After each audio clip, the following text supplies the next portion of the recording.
नमस्कार मित्रों, आज कार्तिक पूर्णिमा है और गुरु नानक जयंती भी है। इस अवसर पर आप सभी को हार्दिक शुभकामनाएं।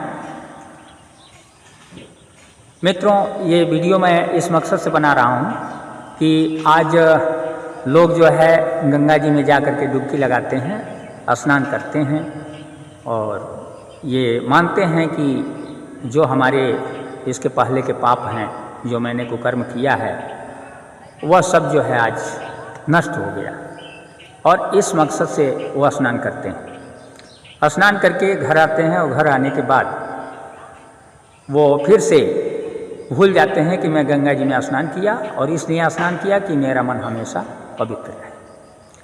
मित्रों, गंगा जी में स्नान किए और मन पवित्र नहीं हुआ तो ये सोचिए कि उसमें नहाना नहीं नहाने के बराबर है। और ये तो अपने मन से निकाल दीजिए कि गंगा जी में स्नान करने से सारे पाप जो है नष्ट हो जाएंगे। नहीं, अगर आपके कर्म अच्छे नहीं हैं तो भाई कितना हो आप गंगा जी में जाकर के स्नान करिए, वो उसमें 1% भी फर्क नहीं पड़ेगा। इसलिए कहा भी गया है कि जैसा आप करेंगे उसका वैसा ही फल आपको भोगना पड़ेगा। इसलिए मित्रों, सबसे पहले अपने विचार को बदलना है, विचार को पवित्र करना है, मन को निर्मल करना है। और जब आपका मन निर्मल होगा तो आपके सोच अच्छे होंगे और सोच अच्छे होंगे तो आपके कर्म अच्छे होंगे और जब कर्म अच्छे करेंगे तो उसका परिणाम भी अच्छा होगा और जब परिणाम अच्छा होगा तो आप हमेशा खुश रहेंगे। कबीरदास जी कहते हैं कि मेरो मन निर्मल भयो जस गंगा के नीर, पाछे पाछे हरि फिरें कहत कबीर कबीर। मन जब निर्मल हो जाता है तो वह भगवान जो है उस भक्त के पीछे, उस बंदे के पीछे वह भगवान जो है घूमते रहते हैं कि उसको किसी प्रकार का कोई कष्ट ना हो जाए। इसकी क्या इच्छा है, उस इच्छा को पूरा करने के लिए भगवान पीछे पीछे घूमते रहते हैं। मित्रों, रविदास जी की बात आती है। रविदास जी ने अपने जो चमड़ा धोने वाला कठौती था उसमें से जो है कंगन निकाले थे और कहे थे कि जो मन चंगा तो कठौती में गंगा। और उन्होंने कठौती में से गंगा जी को प्रकट किया था, उसमें से कंगन निकाल के दिया था। मित्रों, यह मन के पवित्रता का ही प्रभाव है। वह पावर, वह शक्ति हम सभी के अंदर है, लेकिन उसको जानने का देर है। जब तक मन पवित्र नहीं होगा हमारे अंदर वो चमत्कार नहीं आ सकते। हम चाहें कई 100 वर्ष गंगा जी में क्यों ना स्नान करें, 24 घंटे हम गंगा जी में क्यों न पड़े रहें, लेकिन जब तक मन निर्मल नहीं होगा तो कोई लाभ नहीं होने वाला।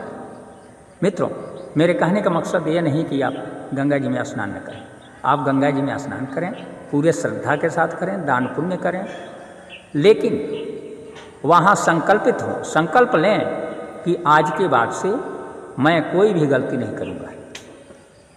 संकल्प लें कि आज के बाद से मैं ऐसा कोई भी काम नहीं करूंगा जिससे समाज में मेरी नज़रें झुक जाएं।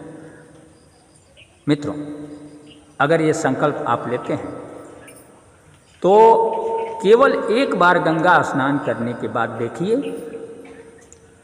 कि यह समाज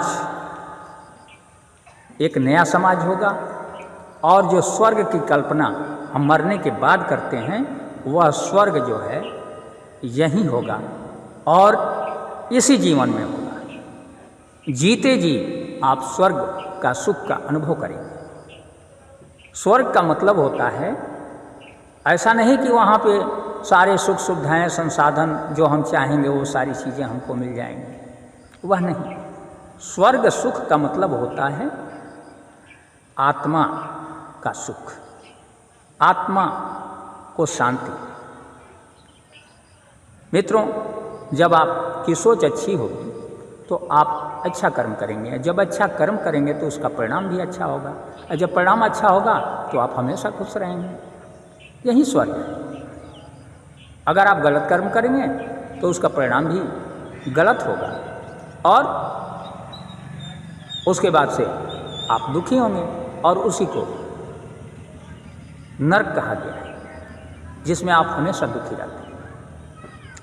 मित्रों, मैं फिर उस गंगा मैया से मैं निवेदन करता हूँ, प्रार्थना करता हूँ कि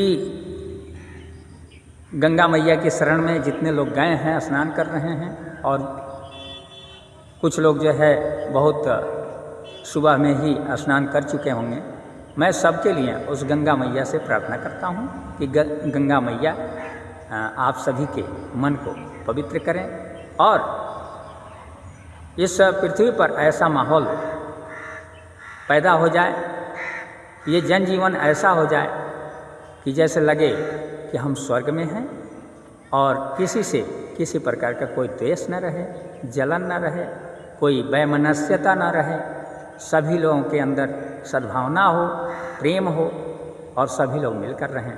बहुत बहुत धन्यवाद।